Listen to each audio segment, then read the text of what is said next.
How to stain interior timber furniture with technical wood care expert Andy Palmer. Staining timber is a great way to get furniture that perfectly matches the colour scheme in your house. If you've got a favourite piece of furniture, you can sand it back so it's ready to stain. Or you can even pick up raw, uncoated furniture ready to stain like I have with this table.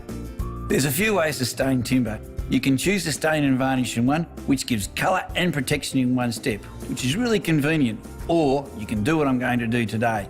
Let's stain the table first and then apply a clear varnish top coat for protection. This method gives the timber nice deep colour. All you need is fine sandpaper and some brushes, some clean rags along with the stain and clear varnish. For the stain, I'm using Cabot's Interior Stain water-based. It's available in 5 bases that can be tinted at a paint store to dozens of colours. I've chosen walnut, which is a rich brown. After I'm happy with the colour, I'll be applying a few coats of Cabot's Cabothane Clear water-based. I've chosen a gloss finish. Okay, step 1 is preparing the timber. Even though this is new timber, it's important to give it a light sand to knock off any rough spots and to blunt off sharp corners to help the coating build around the edges. A quick rub with 180 grit sandpaper will be enough. Always sand in the direction of the grain. Make sure you get rid of all the sanding dust because you don't want any finding its way into the coating. Stir the can thoroughly to mix the colour. Use a flat paddle. I do it for a full minute to make sure it's all nicely mixed. Before I coat the whole table, I want to be sure that I'm going to get the right colour, so I'm going to coat a hidden area underneath first. Stain works by penetrating into the timber. You brush it on, leave it a while to penetrate and then wipe it off. The length of time you leave it determines the colour intensity. The longer you leave it, the darker it will be.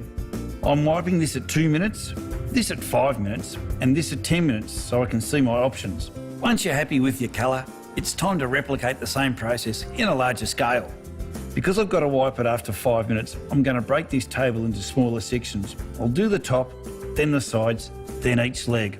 Apply interior stain liberally. There's no need to worry too much about getting a perfect finish because wiping it evens it out. After 5 minutes, wipe the timber so there's no excess on the surface. Once you've stained the whole table, allow it to dry. Because we're using a water-based stain, it only takes 2 hours, and then it's ready for a clear varnish.